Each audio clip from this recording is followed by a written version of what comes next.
AP cabinet సమావేశం కొనసాగుతుంది. 55కు పైగా అజెండా అంశాలపై చర్చిస్తుంది మంత్రివర్గం. స్థానిక సంస్థల్లో బీసీలకు 34% రిజర్వేషన్ కల్పిస్తామని ఎన్నికల్లో ఇచ్చిన హామీలపై ముందుకెళ్లే అంశంపై చర్చిస్తోంది. అమరావతిలో రైల్వే లైన్ కోసం ల్యాండ్ పూలింగ్ పై నిర్ణయం తీసుకోనుంది. ఇంధన రంగంలో హైబ్రిడ్, సోలార్ ప్రాజెక్టుల ఏర్పాటుపై చర్చిస్తోంది. ప్రైవేటు యూనివర్సిటీల ఏర్పాటు బిల్లుపైన కేబినెట్ లో చర్చ జరగనుంది. పెట్టుబడుల ప్రోత్సాహక మండలిలో తీసుకున్న నిర్ణయాలకు కేబినెట్ ఆమోదం తెలపనుంది. తిరుపతి, సూర్యలంక, కేసరపల్లి, కాకినాడలో స్టార్ హోటళ్లు ఏర్పాటు ప్రతిపాదనలకు మంత్రివర్గం పచ్చజెండా ఊపనుంది.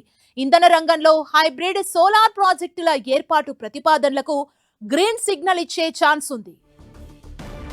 ఇదే అంశానికి సంబంధించి మరింత సమాచారం మా ప్రతినిధి రవిచంద్ మనకు అందిస్తారు. రవిచంద్, ఇప్పుడే కేబినెట్ సమావేశం ఒక అరగంట నుంచి ప్రారంభమైంది. స్థానిక సంస్థల ఎన్నికల్లో బీసీ రిజర్వేషన్లు అమలే ప్రధాన ఎజెండాగా ముఖ్యమంత్రి చంద్రబాబు అధ్యక్షతన ప్రారంభమైంది.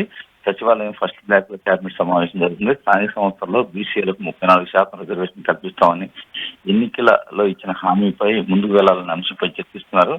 దాదాపు 55 ఎజెండా అంశాల గురించి కూడా మంత్రివర్గం ఆమోదం లభించబోతుంది. పెట్టుబడుల ప్రోత్సాహం మండలిలో తీసుకున్న నిర్ణయాల ఆమోదం తెలుపుతున్న మంత్రివర్గం తిరుపతి, సూర్యలంక, ఏదైతే కేసరపల్లి, కాకినాడలో స్టార్ హోటళ్ల ఏర్పాటుకు సంబంధించి మంత్రివర్గం నిర్ణయం తీసుకుపోతుంది.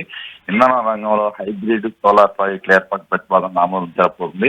అదేవిధంగా మేయర్ ప్రత్యక్ష ఎన్నికలకు చట్ట సవరణ ప్రతిపాదనపై కేబినెట్ నిర్ణయం తీసుకుపోతుంది. అమరావతి రైల్వే లైన్ కోసం ల్యాండ్ పూలింగ్ పై నిర్ణయం తీసుకున్న మంత్రివర్గం. అదేవిధంగా చూసుకుంటే HAM మోడల్లో 7,469 కోట్లతో రోడ్లు, పార్కులు అభివృద్ధి ప్రతిపాదనలకు గ్రీన్ సిగ్నల్ ఇవ్వబోతుంది. 10,060 పోస్టుల జాబ్ క్యాలెండర్ ప్రకటనపై నిర్ణయం తీసుకున్న కేబినెట్ బీసీలకు సంబంధించి విద్యార్థులకు IIT, JEE, నీట్ కోచింగ్ సెంటర్లకు ప్రభుత్వం గ్రీన్ సిగ్నల్ ఇవ్వనుంది. ప్రైవేట్ యూనివర్సిటీల ఏర్పాటు బిల్లుపై కేబినెట్ నిర్ణయం తీసుకోబోతుంది. ఉన్నత విద్యా ఫీజుల నిర్ణయాన్ని కొత్త కమిషన్ బిల్లుకు ప్రతిపాదనలపై చర్చించి నిర్ణయం తీసుకున్న కేబినెట్. అదేవిధంగా HRA పెంపుపై కేబినెట్ లో చర్చ జరగబోతుంది. అవయవ మార్పిడికి సంబంధించి ఏపీ ట్రాన్స్ప్లాంటేషన్ బిల్లుపై నిర్ణయం తీసుకునుంది. HNSS ఫేజ్ 2 నీటి ప్రాజెక్టులపై కేబినెట్ లో చర్చ జరగబోతుంది. ఈ రోజు అనారోగ్య కారణాలతో డిప్యూటీ సీఎం పవన్ కళ్యాణ్ హాజరు కాలేదు. మండలి BSc సమావేశం లో పాల్గొంటున్న ప్రయావుల కేసు అసెంబ్లీ ప్రాంగణంలోనే ఉండడం జరిగింది. అదేవిధంగా సత్యకుమార్ బీజేపీ జాతీయ అధ్యక్షుడి పర్యటన నేపథ్యంలో ఆయన వైజాగ్ పర్యటనలో సత్యకుమార్ ఉన్నారు. కాబట్టి వీరు ముగ్గురు హాజరు కాలేదు ప్రస్తుతానికి.